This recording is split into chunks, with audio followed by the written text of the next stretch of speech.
Abramos as nossas Bíblias na carta aos Hebreus, capítulo 12.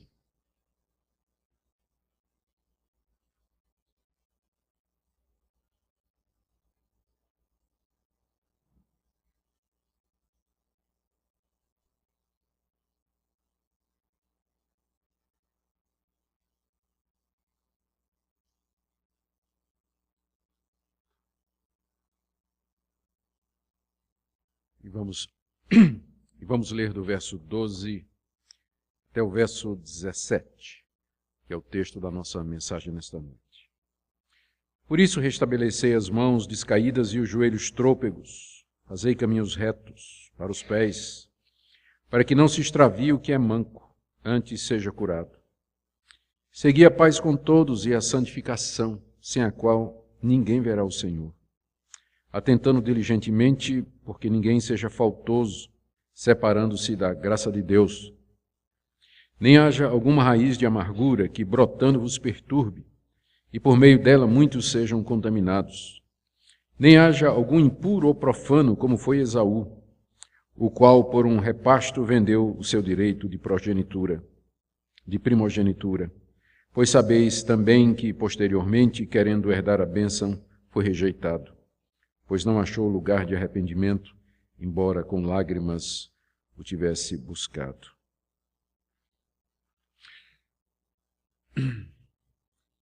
Meus irmãos, aqui nesse mundo, os filhos de Deus estão sujeitos a passar toda sorte de sofrimento. A calamidade, a doença, o desemprego, a morte, parece que ela não escolhe, mas ela atinge a todos, ela não discrimina entre quem é crente e quem é descrente. Mas nós aqui nesse mundo estamos todos sujeitos aos sofrimentos que são comuns à humanidade depois que o nosso primeiro pai Adão pecou. E Deus disse: maldita é a terra por tua causa. Com suor comerás dela todos os dias da tua vida. Crentes sofrem, eles têm perdas, eles sentem dor, eles ficam doentes, eles são injustiçados, são perseguidos, são assediados, eles sofrem contratempos.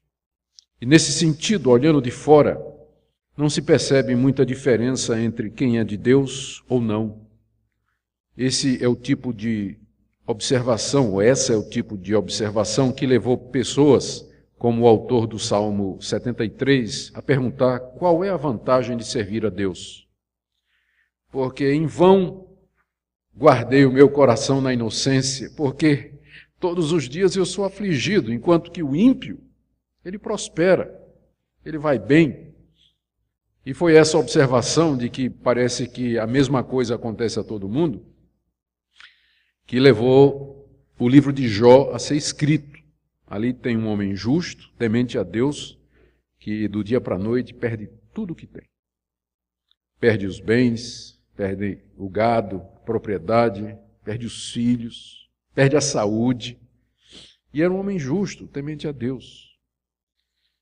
Às vezes as pessoas não entendem isso.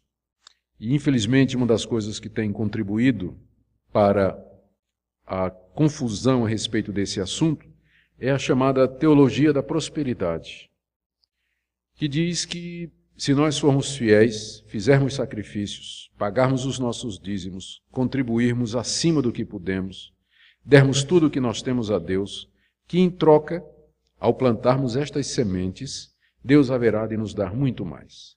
Ele haverá de nos colocar por cabeça e não cauda, Ele haverá de curar todas as nossas enfermidades, Ele haverá de nos fazer prosperar, Ele vai repreender o devorador, enfim, e uma série de outros versículos tirados fora do contexto e fora do ensinamento geral da Escritura.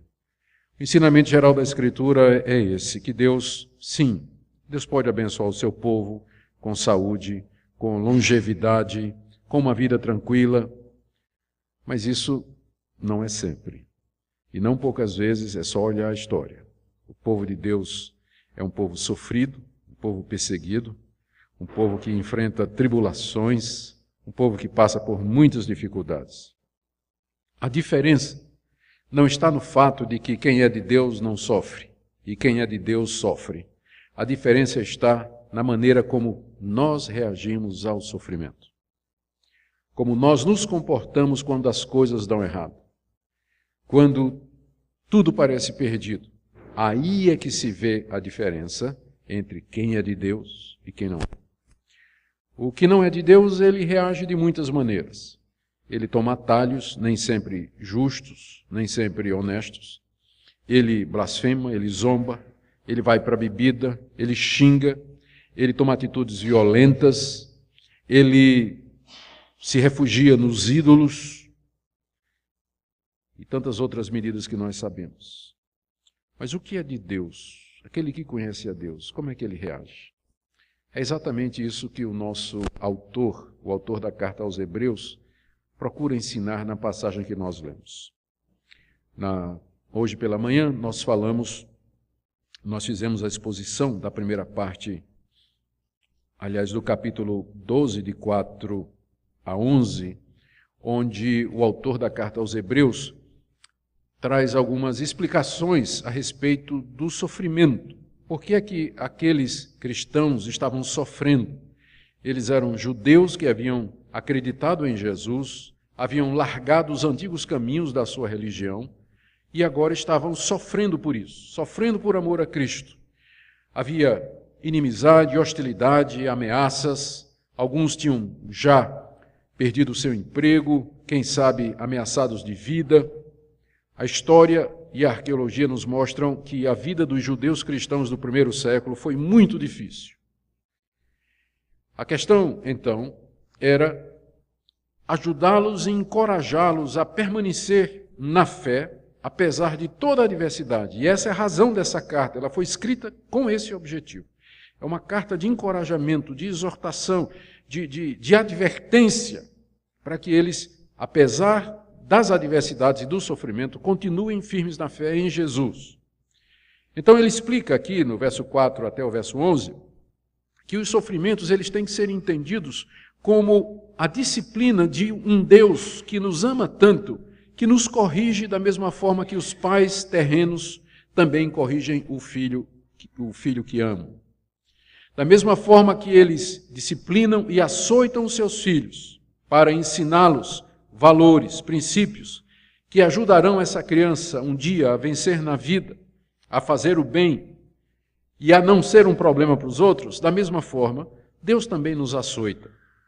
Deus também nos castiga no bom sentido, Ele nos corrige, não com o objetivo de nos destruir, porque Ele já nos recebeu como filhos, mas com o objetivo de nos aperfeiçoar, de fazer com que nós sejamos semelhantes a Ele. O sofrimento é a escola de Deus, em que Ele nos ensina como ser santos, como ser pacientes, como viver aqui nesse mundo, como almejar pelas coisas de Deus, como depender de Deus, como deixar para trás aquilo que é passageiro e pensar nas coisas celestiais. Depois de explicar estas coisas, então, o autor recomenda 5 atitudes àqueles que estavam passando por grande sofrimento. São 5 orientações que ele dá aqui do verso 12 até o verso 17. E antes de entrar na explicação de cada uma dessas atitudes, são 5, eu queria fazer uma observação. Do jeito que ele fala aqui, ele está dando a impressão de que ele espera que nós não soframos sozinhos, mas que nós tenhamos o apoio dos irmãos. Veja, por exemplo, quando ele diz no verso 2, por isso restabelecei as mãos descaídas e os joelhos trôpegos, e no verso 13, e fazei caminhos retos para os pés, para que não se extravie o que é manco antes seja curado. Ele está dizendo para a igreja, há pessoas mancas no meio de vocês, pessoas que têm dificuldade de andar. Então, levante essas pessoas, restabeleçam as mãos dos que caíram, os joelhos cansados. Então, é uma responsabilidade que o nosso autor coloca na igreja toda para ajudar o desconsolado, o desanimado, aquele que está sofrendo. Não é coisa que se resolve só no gabinete pastoral, mas na comunhão, na fraternidade, botar o braço em cima do ombro, chorar junto, orar junto, visitar o irmão, São tantas atitudes práticas. Quando, por exemplo, ele diz no verso 15, tenham cuidado que ninguém seja faltoso. Então, é para que nós estejamos olhando com cuidado a igreja, para que não tenha ninguém que esteja faltando. Faltando no sentido de estar vivendo em pecado. Entende? É uma responsabilidade que ele está colocando na igreja toda. Não é uma coisa que os pastores e os presbíteros somente devem fazer. Essa é uma observação que eu creio que é da mais alta importância. A igreja ela tem que ser uma comunidade de irmãos, uma fraternidade, de gente que se apoia, gente que se ama, que cuida uns dos outros, que apoia uns aos outros. Essa é a melhor maneira de enfrentar o sofrimento. É quando você tem um monte de gente ao seu lado, que lhe ama e que vai lhe ajudar, e que vai lhe estender a mão. Você enfrentar o sofrimento sozinho é muito difícil. Mas quando você faz parte de uma comunidade, de uma fraternidade, de uma família, e você se sente apoiado, querido, assistido, então nós passaremos por esse mundo com mais tranquilidade e teremos mais paz no meio das nossas tribulações. São 5 atitudes para serem feitas em conjunto pela igreja. A primeira delas está aí no verso 12 a 13 e se baseia no livro do profeta Isaías, capítulo 35, verso 3, para o qual agora eu peço a sua atenção. Isaías 35. O profeta Isaías está escrevendo aos judeus cativos na Babilônia, aos judeus que estavam presos lá, que tinham sido levados como escravos como resultado de terem ofendido a Deus com seus pecados. Deus mandou Nabucodonosor, que invadiu a nação de Israel, destruiu as suas cidades, matou os soldados e levou os sobreviventes como escravos para a sua terra lá na Babilônia. Mas o profeta, por ordem de Deus, profetiza o dia em que eles voltarão. Profetiza aquela ocasião quando a terra será restaurada. E diz, capítulo 35 de Isaías, a partir do verso 1, o deserto e a terra se alegrarão, o termo exultará e florescerá como narciso, florescerá abundantemente, jubilará de alegria e exultará. Deu-se-lhes a glória do Líbano, o esplendor do Carmelo e de Sarão. Eles verão a glória do Senhor, o esplendor do nosso Deus. O profeta anuncia a glória que Deus tem preparado para o seu povo, que no momento estava como escravo lá na Babilônia. Aí ele diz no verso 3, fortalecei as mãos frouxas e firmai os joelhos vacilantes. Dizei aos desalentados de coração, sede forte, não temais, eis o vosso Deus, a vingança vem, a retribuição de Deus, ele vem e vos salvará.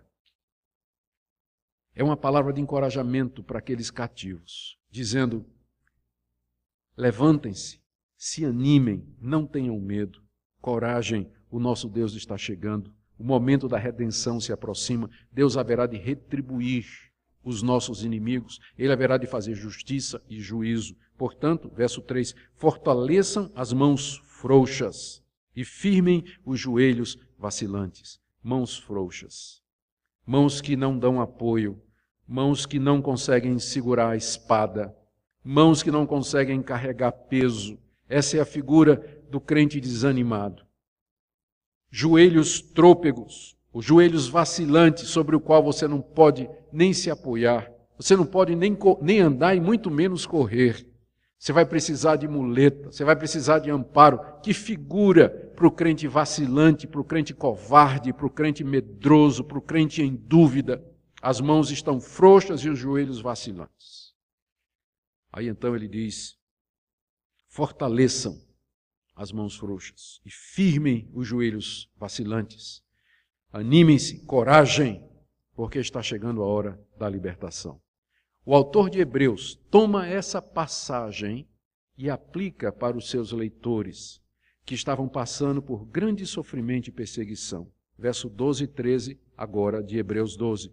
Por isso, ou seja, à luz de tudo isso que eu expliquei nos versos anteriores, de que a disciplina é de Deus, o sofrimento é a disciplina de Deus para o nosso bem, por isso, restabeleçam as mãos descaídas e os joelhos trôpegos. Ele apenas mudou as palavras, mas é o mesmo versículo lá. restabeleçam as mãos descaídas e os joelhos trôpegos. E ele acrescenta, e façam caminhos retos para os pés, para que não se extravie o que é manco antes sejam curados. Aqui ele está falando como um treinador para a sua equipe. Um treinador que junta o time e diz, está faltando 10 minutos para terminar o jogo. E eu sei que muitos de vocês estão cansados, as mãos estão frouxas, os joelhos estão trôpegos e tem gente até que levou pancada e está mancando aí. Mas nós estamos próximos da vitória. O jogo está chegando ao fim e a vitória é nossa. Só mais um pouco. Coragem, só mais um pouco. E ele então olha para a pista e procura ver o que é que existe ali no gramado que poderia dificultar, manda tapar um buraco no gramado. Isso é possível no futebol americano, né? Que vocês estão com a cabeça do futebol aqui, mas no futebol americano é exatamente isso que acontece. Examina o gramado, vê se tem algum buraco, manda tapar, porque ele não quer que aquele jogador que está manco tropece. Ele quer que chegue no fim. Façam caminhos retos. Pode ser traduzido como caminho aplanado. A mesma palavra pode significar caminho aplanado, reto no sentido de que ele não tem ondulação. Não é reto no sentido de que não tem curva, mas reto no sentido de que não tem ondulação, para que o manco não tropece. É uma palavra, então, de encorajamento para aqueles cristãos que estavam passando por sofrimento. E é uma palavra que é apropriada para nós. Quando o sofrimento vem, quando a dificuldade vem, quando a angústia bate à nossa porta, as mãos ficam frouxas, os joelhos vacilam, a gente começa a manquejar na vida cristã. A gente começa a querer desanimar, achar que nunca vai chegar no fim. E é nessa hora que a palavra de Deus vem ao nosso encontro. Ela vem nos lembrar das promessas de Deus. Ela vem nos lembrar que a vitória é certa. E que o choro pode durar uma noite, mas a alegria vem pela manhã. E que o nosso Deus haverá de ir conosco até o fim. Por isso, coragem. Levantem-se. Vamos em frente. Ainda não chegou a hora de desistir. Encorajamento, então, para prosseguir é a primeira atitude, é a primeira coisa que nós temos que fazer uns com os outros. Quem são aqueles que estão entre nós desanimados? Quem são aqueles que estão vacilantes? Vamos ajudá-los. Vamos chegar próximos. Vamos abraçá-los, encaminhá-los, ajudá-los a caminhar as últimas passadas que faltam para que nós cheguemos lá na reta final. A segunda orientação que ele dá está aí no verso 14. Segui a paz com todos e a santificação, sem a qual ninguém verá o Senhor. Esse é o alvo de tudo isso. Ver o Senhor. Essa é a razão pela qual nós existimos. Essa é a razão pela qual Jesus Cristo morreu na cruz e Deus nos deu o seu Espírito Santo. Essa é a razão pela qual Ele nos colocou em comunidade. Essa é a razão pela qual Ele nos permite sofrer. Para que nós possamos ver o Senhor. Aqui você tem a definição do que é o céu. Aqui você tem a definição do que é a glória. Aqui você tem a definição do que é que vai acontecer no novo céu e nova terra onde habita a justiça. Ver o Senhor. Ver o Senhor Jesus. Estar com Ele. Privar da sua companhia. Estar com os irmãos na presença dEle. O simples fato de estarmos com Ele, contemplando a sua glória, vai nos encher de gozo indizível a eternidade afora. Ver o Senhor é o alvo de Deus para o seu povo. É o que nos aguarda depois da morte, depois da ressurreição na eternidade. Só que está dito aqui que sem santificação ninguém verá o Senhor. Por quê? Porque o Senhor é santo. E olhos impuros, corações impuros, mãos impuras não o poderão apalpar. Não poderão chegar perto dele. Está escrito que os impuros não entrarão no reino dos céus. Por isso, o sofrimento, o que Deus está fazendo, é pegando a gente como aqueles tapete velho, cheio de poeira, que a gente pendura no varal, e pega uma raquete e bate para tirar a poeira. Eu não sei quantos de vocês fizeram isso. A minha esposa, que é holandesa, fazia direto, porque na Holanda é assim que faz. Eu não sei se faz aqui, mas você pega o tapete, pendura no varal, ela vem com a raquete desse tamanho e tome raquete. Eu fico com pena lá do tapete. Apanha. Mas fica limpinho depois. Uma gracinha. Muito bom. Mas foi muita raquetada. É isso que Deus está fazendo. É esse o propósito do sofrimento. Porque a poeira do pecado está tão entranhada em nós que não sai só com sermões bonitos. Tem que ser na pancada.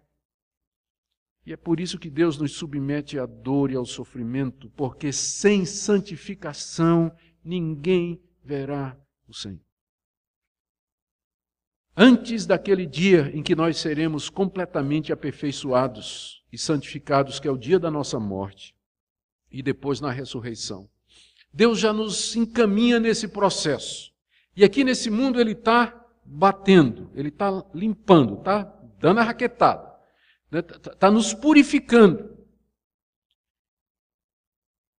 Então, entendendo isso, nós temos que ouvir essa segunda exortação que ele diz aqui. Sigam a paz com todos e sigam a santificação sem a qual ninguém verá o Senhor. Ou seja, aceite.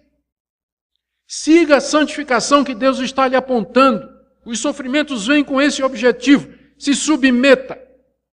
Entenda, se humilhe, se quebrante, aceite a correção de Deus, que pode vir de tantas maneiras. Deus às vezes manda até um ímpio nos corrigir.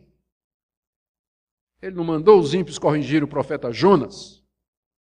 Não foram os ímpios que corrigiram Jonas quando ele fugiu de Deus?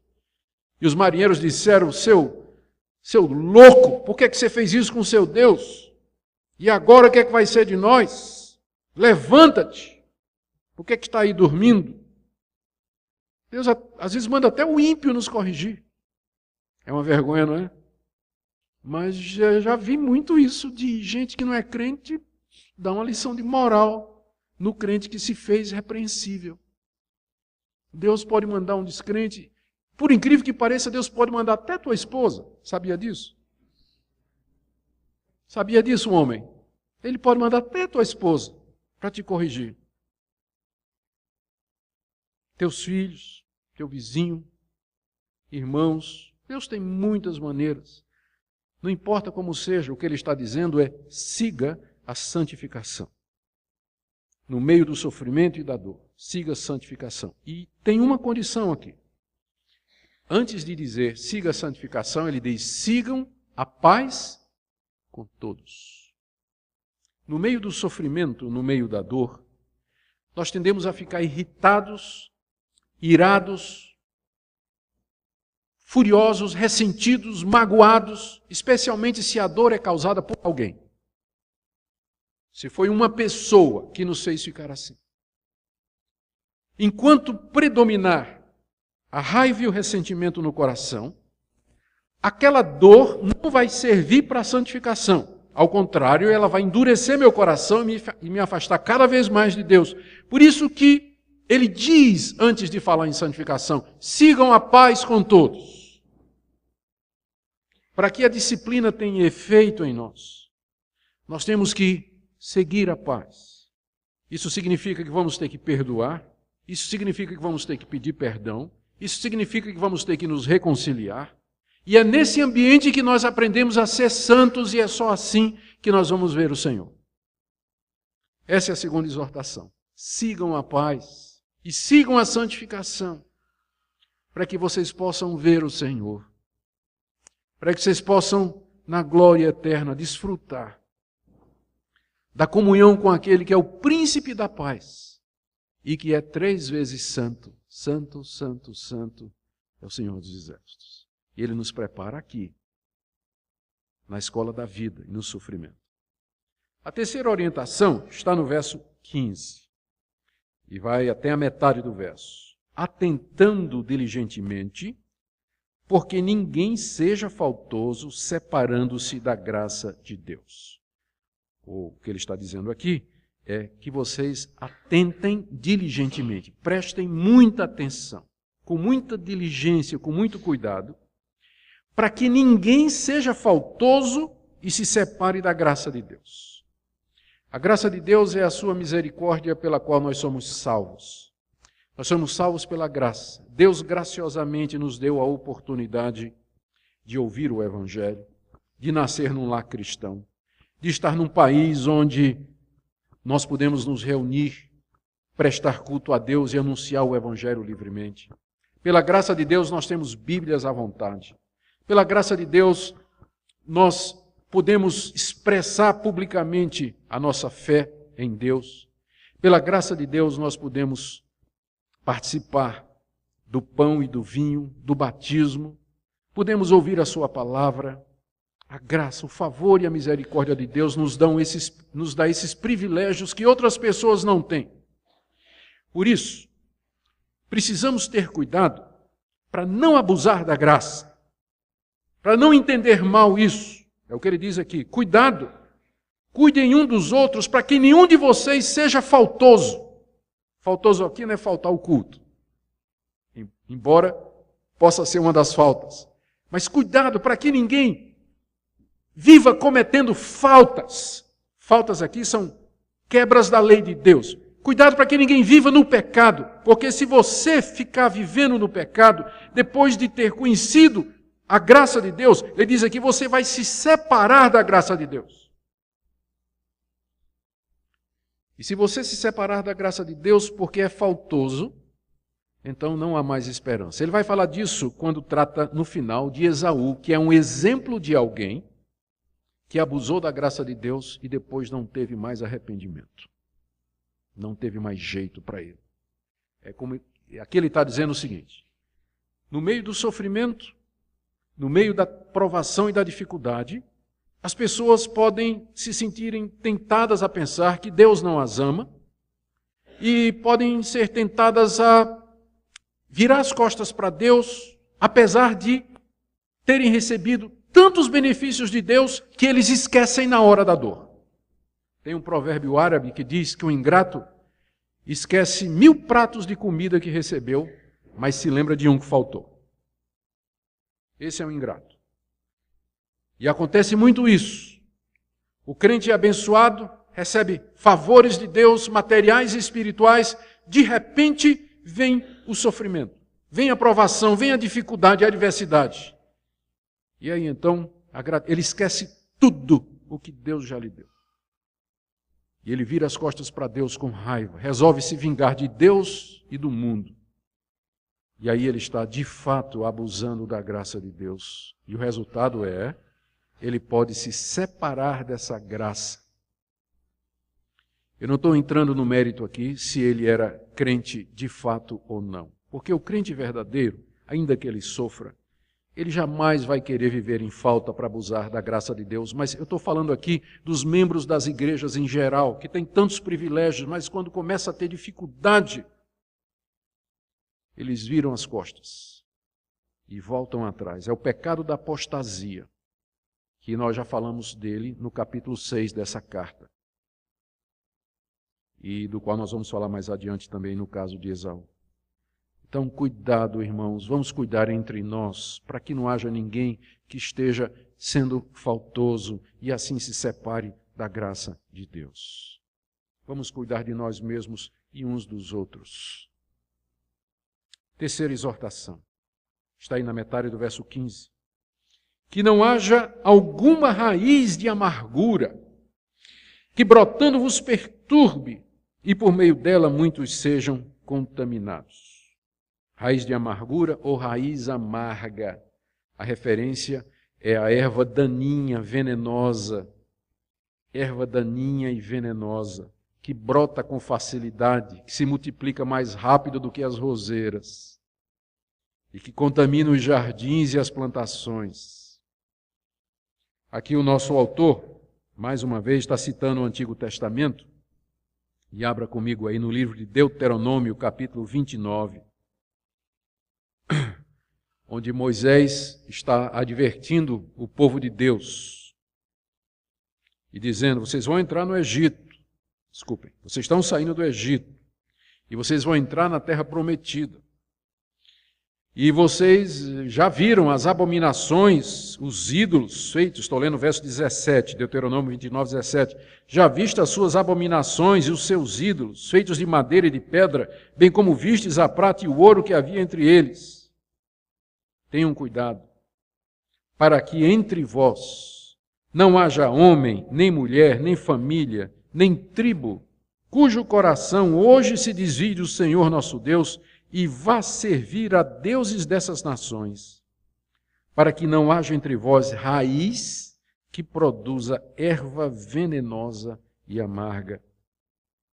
Para que não haja entre vós raiz que produza erva venenosa e amarga. O que Deus está dizendo aqui ao seu povo através de Moisés é o seguinte: vocês já viram que eu abomino a idolatria. E vocês já viram que esses povos, no meio de quem vocês vão morar, eles adoram ídolos de pau, pedra, prata, barro, de ouro. Que não haja no meio de vocês ninguém que negue a Deus, que vire as costas para Deus e vá adorar outros deuses. Que não haja no meio de vocês ninguém, uma raiz que produza erva venenosa e amarga. Qual é o problema da erva venenosa e amarga? O nome já está dizendo, né? Primeiro, tem gosto ruim. E segundo, ela mata. Mas tem outras propriedades. Ela se espalha, ela contamina. Erva venenosa, se jogada no panelão de comida da família, contaminaria a família toda. Se não matasse, deixaria doente uma semana ou mais. É uma ilustração do pecado da incredulidade. É uma ilustração do pecado da rebelião que pode acontecer quando a pessoa está passando pelo sofrimento e pela dor e pela contrariedade. Ela no seu coração pode resolver largar a Deus e adorar outros deuses, procurar outras soluções. E aí aquilo contamina, porque ela começa a falar daquilo em casa, começa a dar mau testemunho em casa, se é um pai de família. Os filhos olham e vê o pai, não quer mais saber de Deus. Está revoltado com Deus por causa do problema do desemprego. Não quer mais saber de Deus porque acha que Deus está sendo injusto, porque outras pessoas são abençoadas e ele não é. O filho olha para a mãe, revoltada, amargurada com Deus. É uma raiz venenosa, amarga, que contamina. Por isso ele diz aqui, voltando agora para Hebreus, está usando lá aquela expressão de Deuteronômio: não haja entre vós alguma raiz de amargura. Raiz de amargura é raiz amarga e venenosa, que brotando no meio da igreja perturbe vocês, e por meio dela muitos sejam contaminados. A incredulidade contamina. O pecado é como o fermento, é como a erva venenosa, sai se multiplicando e contaminando. Cuidado, meus irmãos. O que é que a gente tem que fazer com a erva daninha quando ela surge? Arrancar, não é? É isso que a igreja tem que fazer. Quando está começando a surgir a erva daninha, vamos lá. Irmãozinho, com licença, amo você. Fecha os olhos, trinca os dentes. Arranca. Não deixa ficar. Porque se ficar, vai crescer. E o gosto amargo vai se espalhar. E o veneno também. Isso. Então, é uma comunidade que tem que zelar pela qualidade do que é que brota no meio dela. O que é que está brotando no nosso meio? O que é que está brotando? Fruto de justiça? De repente lá no meio tem uma erva daninha. Precisa ser arrancada. Não tem cura, né? Não dá para podar, não dá para adubar. Não tem. Erva daninha. Só tem uma solução: arrancar. Uma cirurgiazinha, né? Espiritual. Que dá para fazer. Não é indolor. Mas às vezes as pessoas não querem. Mas é preciso fazer. Cuidado que não haja. A última exortação, do verso 16 a 17. Nem haja algum impuro ou profano, como foi Esaú. Quem foi Esaú? Vocês conhecem a história de Esaú. Está lá em Gênesis 25, de 29 a 34. Eu não vou ler dessa vez. E Gênesis 27, de 30 a 40. Eu não vou ler porque são passagens bem conhecidas, vou apenas fazer um resumo. Jacó e Esaú, gêmeos. Esaú nasceu primeiro, era o mais velho. Jacó nasceu depois, mas já tinha uma profecia de que, embora Esaú fosse o mais velho, a bênção de Deus, a primogenitura, que é o direito do primogênito, não viria sobre Esaú, mas viria sobre Jacó. Já tinha sido anunciado. Os meninos cresceram. E um dia, Esaú chega do campo, era caçador. E Jacó era um homem de casa, gostava de cozinhar. E cozinhava bem. E tinha feito um panelão de uma comida gostosa, saborosa, uma carne com lentilhas, vermelha. E o coitado do Esaú tinha passado o dia caçando e não conseguiu nada. Então chega em casa, aquele cheiro maravilhoso, né? Ele vai lá na cozinha. E lá está Jacó, preparando lá a panelada dele. E aí Esaú disse, me dá um pouquinho. E Jacó disse, sem problema nenhum, mas eu vou fazer uma troca. Eu te dou um pouco dessa comida, mas tu me dás o teu direito de primogênito. Passa para mim a tua primogenitura. Ora, Esaú sabia o que ser o primogênito representava. Não é só que ele ia herdar toda a fortuna de Isaac e de Abraão. Não era somente que ele ia herdar o nome dos seus antepassados, mas a promessa de Deus de que, através da descendência de Abraão, viria o Salvador do mundo, passaria por ele. Então, na hora que ele aceitou e trocou o seu direito de primogenitura por um prato de comida, ele não só estava trocando uma herançazinha que ele iria receber, ele estava trocando privilégios espirituais. Ele estava trocando as promessas de Deus por um prato de comida. Ele não aguentou a fome. Era um homem que era dominado por suas paixões e desprezou os privilégios espirituais em troca de um prato de comida. Tudo bem. Diz lá o texto bíblico que ele sentou, comeu, Jacó ainda deu um pedaço de pão. Ele comeu, deve ter limpado o prato com o pão, se levantou, palitou os dentes e foi embora. Tá. Mais tarde, parece que ficou esquecido. Aí vem o segundo episódio. Mais tarde, o pai dos dois fica doente, Isaac, está próximo a morrer. E então nós conhecemos aquela famosa história em que antes de morrer ele queria comer bem, mas ele queria comer a caça do seu filho Esaú, que ele gostava. Disse, Esaú, vai lá no campo, mata uma caça e traz para mim, prepara uma comida que eu quero comer para que eu te abençoe, para que eu passe para você a bênção de Abraão, para que eu passe para você os direitos de primogenitura, imponha as mãos sobre você e lhe ordene como o herdeiro oficial. E lá vai Esaú.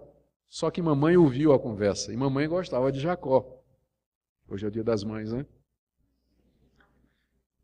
Que mamãe.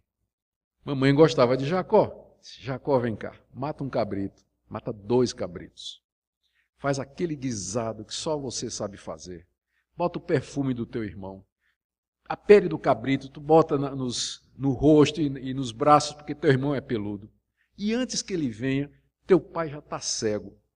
Tu chega perto dele e diz, aqui estou eu, meu pai, eu trouxe a comida, para que ele te abençoe, porque nós sabemos que a bênção é tua.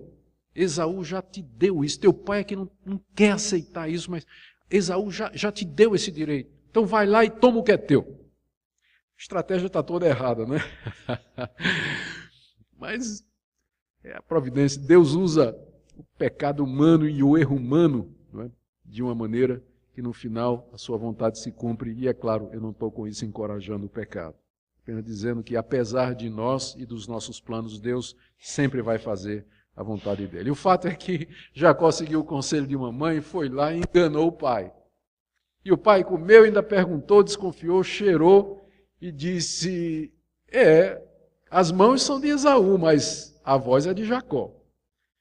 E mesmo assim colocou as mãos sobre o filho e passou para ele a primogenitura. Passou para ele todos os direitos, o nome, a linhagem, as bênçãos, as promessas, tudo foi para Jacó. Jacó, foi embora. Aí chega Esaú. papai, trouxe a tua comida. E diz lá o texto que o velho tremeu, disse, quem é que está falando? Sou eu, Esaú. Mas quem é que chegou aqui antes? E roubou. Aí o velho entendeu. Ah, teu filho, teu irmão, veio antes e roubou a bênção. E Esaú começou a chorar. Ah, meu pai, eu quero a bênção. Por favor, me abençoa. E Isaque disse, eu não posso. Eu já abençoei Jacó e abençoado ele será. Ah, pai, mas eu quero a bênção. Será que o senhor não tem uma bênção para me dar, meu pai? E aí, Isaque o abençoa, mas não mais aquela bênção da primogenitura, não mais o descendente espiritual, não mais o herdeiro das promessas, mas simplesmente uma bênção de que ele viveria nos desertos, que viveria fronteira a seus irmãos. O autor de Hebreus interpreta esse episódio da seguinte maneira. Verso 16. Não haja algum impuro, é interessante aqui, só um parênteses, a palavra impuro aqui significa impuro sexual. Não há nenhum relato no Antigo Testamento de que Esaú tenha sido, que esse tenha sido um dos pecados de Esaú.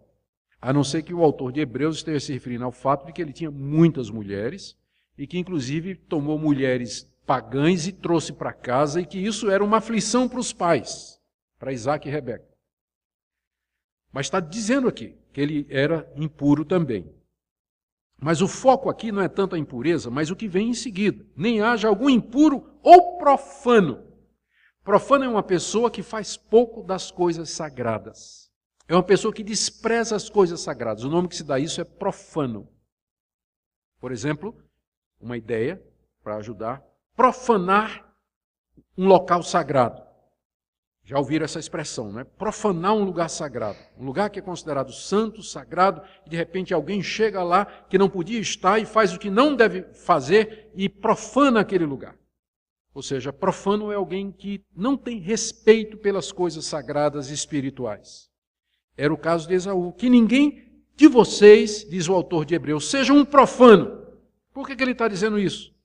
Porque se os seus leitores largassem as coisas de Deus, trocassem o evangelho pelo prato da tranquilidade e da paz para não serem mais perseguidos, eles estariam fazendo exatamente o que Esaú fez, profanando as coisas de Deus. Que nenhum de vocês seja profano como foi Esaú, o qual por um repasto, por um prato de comida, vendeu o seu direito de primogenitura. Está aqui o preço que Esaú colocava nas coisas espirituais, um prato de comida. O que é que precisa? Qual é o preço que você coloca nos seus privilégios espirituais? Tem gente que troca por um namorado. Tem gente que troca por uma namorada. Tem gente que troca por um bom negócio que não é honesto, mas paga bem. E ele está precisando de dinheiro. Quanto vale a sua primogenitura? A de Esaú valia um prato de comida. E às vezes nós trocamos o privilégio de ser filho do rei, filho de Deus, fazer parte da igreja, por alguma outra coisa. Isso se chama ser profano. E era o risco que aquelas pessoas estavam correndo ali. E a exortação que nos vem. Olha a advertência no verso 17. Sabeis também, eles sabiam porque conheciam o Antigo Testamento, que posteriormente, querendo herdar a bênção, Esaú primeiro vendeu, mas depois ele queria herdar a bênção de qualquer maneira. Ele foi rejeitado. Pois não achou lugar de arrependimento, embora com lágrimas o tivesse buscado. Tem duas maneiras de interpretar o texto e você vai encontrar estudiosos igualmente capazes defendendo uma interpretação ou outra. A primeira interpretação é essa. Que ele não achou lugar de arrependimento em Isaque. Ele se arrependeu do que tinha feito, ele procurou com lágrimas, ele pediu por tudo para o pai voltar atrás, mas Isaque não se arrependeu do que tinha feito. E disse, não, você já teve sua oportunidade, você vendeu a sua primogenitura, a bênção agora é do seu irmão. Você já trocou, você foi profano. Isaque não se arrependeu do que tinha feito, embora Esaú, com lágrimas, tivesse buscado. Se essa interpretação é verdadeira, o que está sendo dito é aqui. O que está sendo dito é o seguinte. Se você trocar os privilégios espirituais do Evangelho por um prato de comida, ou troque prato de comida por qualquer outra coisa, depois você vai se arrepender e vai querer voltar e Deus vai bater a porta na sua cara. E vai dizer, não, você já tomou sua decisão. Você já escolheu. Você já teve oportunidade. Para corroborar essa interpretação, tem a passagem do profeta Isaías. Buscai ao Senhor enquanto se pode achar. Invocai-o enquanto está perto. Essa é a primeira interpretação. Ela não é impossível. A segunda interpretação é a seguinte, que Esaú não achou lugar de arrependimento no seu próprio coração, que o que ele sentiu não era arrependimento de verdade. O que ele chorou, não porque ele estava arrependido, inclusive o texto lá de Gênesis diz que depois que ele saiu lá da conversa com o pai, ele saiu para matar o irmão. Quer dizer que o arrependimento ali passou longe, né? Então ele chorou e ele pediu, papai, me abençoa. Não é porque ele estava arrependido de ter trocado a bênção por um prato de comida, mas porque ele queria a bênção. Agora ele estava vendo a bobagem que ele fez, o que é que ele tinha perdido. Ele não estava arrependido, mas ele viu o lucro, o benefício que ele tinha perdido, por isso ele estava chorando. Não era arrependimento. Porque se ele tivesse arrependido, não importava o que era a primogenitura, ele estava arrependido de tê-la trocado. Então, o coração dele não se arrependeu de verdade, e porque não se arrependeu de verdade, ele não foi recebido, ele foi rejeitado. Mas por que ele não se arrependeu? Porque anos passados ele já tinha trocado os seus privilégios. O que é que aconteceu durante estes anos? O seu coração foi se endurecendo. Foi ficando duro, cada vez mais calejado. E quando chegou a hora, não tinha mais arrependimento, não conseguia mais se arrepender, porque passou a vida toda assim.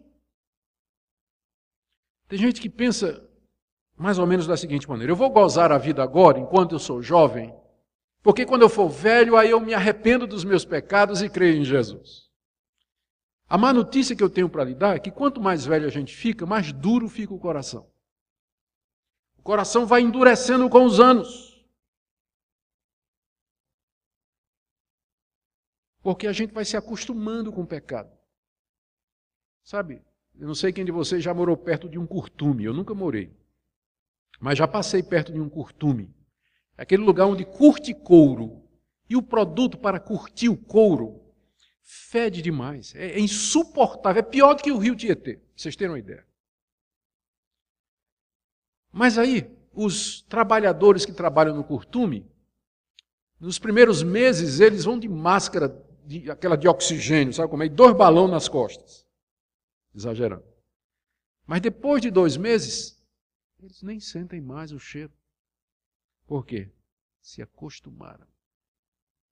Quanto mais tempo você vai deixando, quanto mais tempo vai passando, é igual a Esaú. O coração vai endurecendo e depois não encontra lugar de arrependimento, ainda que com lágrimas busque. Não consegue se arrepender de verdade. Talvez essa seja a melhor interpretação. Porque Esaú, tendo abandonado a graça de Deus e trocado seus direitos por um prato de comida, com o passar dos anos, simplesmente nunca resolveu esse assunto. E foi deixando, e foi deixando, e foi deixando, e quando chegou no momento final, o seu coração, pesado, duro como pedra, não achou lugar de arrependimento. Talvez essa seja a melhor interpretação. Ou talvez as duas estejam certas, porque uma vez que Deus também não quer mais, Ele também não concede o arrependimento. Porque a gente sabe que todo arrependimento vem de Deus. No fim das contas, a lição é essa. Não permita que o sofrimento, a contrariedade, a incerteza, enfim, tudo aquilo de ruim que acontece na sua vida, não olhe para estas coisas como coisas que têm como objetivo lhe afastar de Deus. Não vire as costas para Deus e para o Evangelho e para a palavra de Deus, por conta de uma pessoa, de duas pessoas, de gente no trabalho, na família, de doença ou de qualquer outra coisa. Não troque os seus privilégios por um prato de comida, porque um dia, pode ser que você queira se arrepender, voltar atrás, e você não vai achar lugar de arrependimento, nem no seu coração, e talvez nem em Deus. Hoje é o dia da salvação, diz a palavra de Deus. Hoje, se ouvirdes a sua voz, não endureçais o vosso coração, diz a palavra de Deus. Eu termino então, meus irmãos, com essa exortação. Como eu disse no começo, olhando assim, não dá para ver a diferença entre quem é crente e quem não é. Porque todo mundo fica doente, todo mundo perde o emprego, todo mundo perde um ente querido. Mas a diferença está em como nós reagimos, como nós nos comportamos em meio ao sofrimento. Quem de fato é de Deus, o que é que ele vai fazer, ainda que imperfeitamente? Junto com os irmãos, o que é que ele vai fazer? Ele vai restabelecer as mãos descaídas, os joelhos trôpegos, vai andar no caminho reto. Ele vai procurar paz e vai procurar santificação, porque ele quer ver o Senhor. Ele vai ter cuidado para não se separar da graça de Deus. Ele vai arrancar toda a erva daninha da incredulidade do seu coração para não contaminar outros. E ele vai nunca trocar os seus privilégios espirituais por um prato de comida, como Esaú fez. É aqui que você vai ver quem é crente e quem não é. Quando tudo está bom, é fácil ser crente. Todo mundo é crente quando está tudo bom. Mas a dor e o sofrimento e a provação vêm exatamente para separar quem é de Deus e quem não é. E para nos ensinar os caminhos do Senhor. Como é que está você nessa noite? Espero que essa palavra cale profundamente no seu coração. E que hoje à noite seja uma noite de decisão. Talvez você precise chegar diante de Deus e dizer: Deus, eu tenho reagido de maneira tão errada. Eu tenho vivido uma vida de ingratidão, uma vida de ressentimento, de mágoa, de reclamações, reclamando de tudo, está tudo errado, está tudo ruim para mim. Senhor, me perdoa. Eu não quero ser como Esaú, eu não quero ser como a erva daninha no meio da igreja, no meio do teu povo, para a minha família e para os meus amigos, mas eu quero ser um canal de bênção. Eu quero que, ainda que seja esmagado, eu seja como a pétala da rosa. Quando a gente esfrega assim, ela dá o seu aroma. Eu quero ser isso. Eu quero ser uma bênção para todos. Amém? Ó Deus querido, nos ajuda debaixo do açoite da tua providência a nos lembrar de todas estas coisas. Eu oro pelos irmãos que aqui se encontram nessa noite. Que o Senhor os conforte com a tua palavra, que os advirta também e que os alevante para que possam correr o caminho que nos está traçado, olhando para Jesus, autor e consumador da fé, no nome de quem nós oramos. Amém.